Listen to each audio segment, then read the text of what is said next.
The dual nature of artworks as autonomous structures and social phenomena results in oscillating criteria.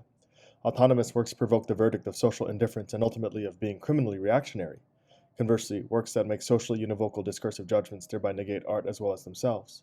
Immanent critique can possibly break through this rigid alternative. Stephen George certainly merited the reproach of being socially reactionary long before he propounded the maxims of his secret Germany. Just as the poor people's poetry of the late 1880s and 1890s, Arno Holz's, for instance, deserves to be criticized as being crudely unaesthetic.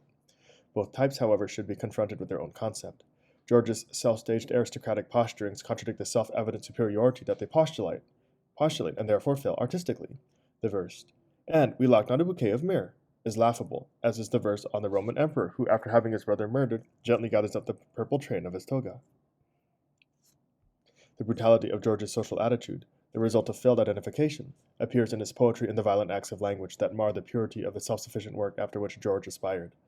In programmatic aestheticism, false social consciousness becomes the shrill tone that gives it the lie.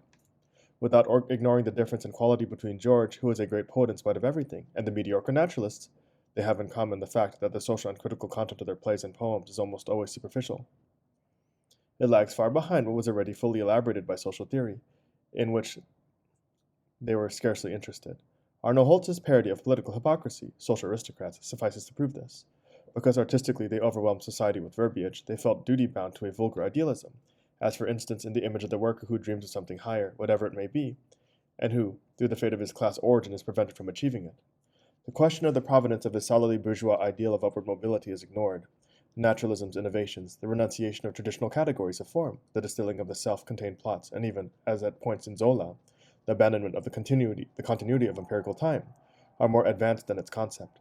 The ruthless, effectively aconceptual presentation of empirical detail in Savage Paris destroyed the familiar surface coherence of the novel in a fashion not unlike that of its later monadic associative form. As a result, naturalism regressed except when it took the most extreme risks. Carrying out intentions contradicts its principle.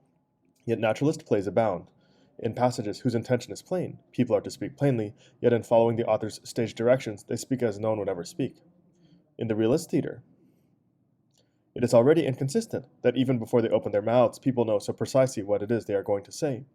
Perhaps it would be impossible to organize a realistic play according to its conception without its becoming, a contre-coup, Dadaistic. Through its unavoidable minimum of stylization, however, realism admits its impossibility and virtually abolishes itself. Taken in hand by the culture industry, it has become mass deception. The spiritedly unanimous rejection of Sudermann may be because his box office successes let out of the bag what the most talented naturalists hid, the manipulated, fictive aspect of every gesture that lays claim to being beyond fiction, when, instead, fiction envelops every word spoken on stage, however it resists and defends itself.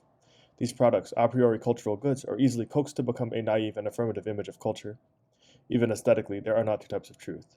How the contradictory desiderata can reciprocally interpenetrate without being averaged out as a mediocre compromise between a purportedly good form and an appropriate social content, in Halt, can be learned from Beckett's dramatic art.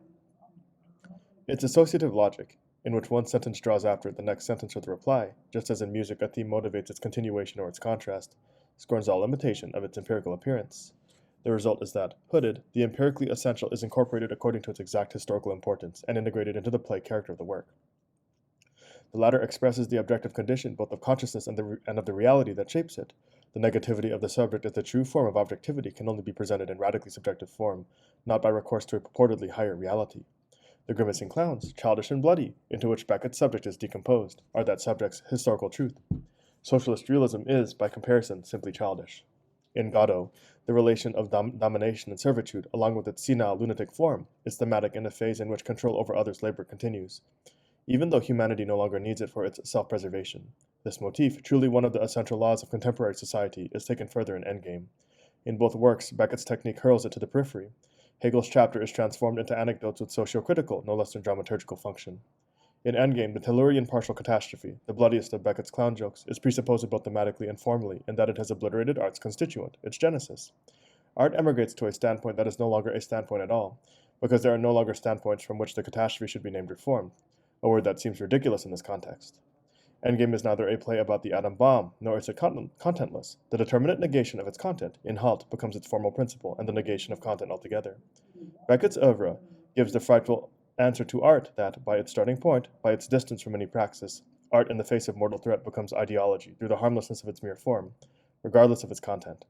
This explains the influx of the comic into emphatic works. It has a social aspect, in that their effectively blindfolded movement originates exclusively in themselves, their movement becomes a walking in place and declares itself as such, just as the unrelenting seriousness of the work declares itself as frivolous, as play. Art can only be reconciled with its existence by exposing its own semblance, its internal emptiness. Its most binding criterion today is that in terms of its own complexion, unreconciled with all realistic deception, it no longer tolerates anything harmless. In all art that is still possible, social critique must be raised to the level of form, to the point that it wipes out all manifestly social content. In halt.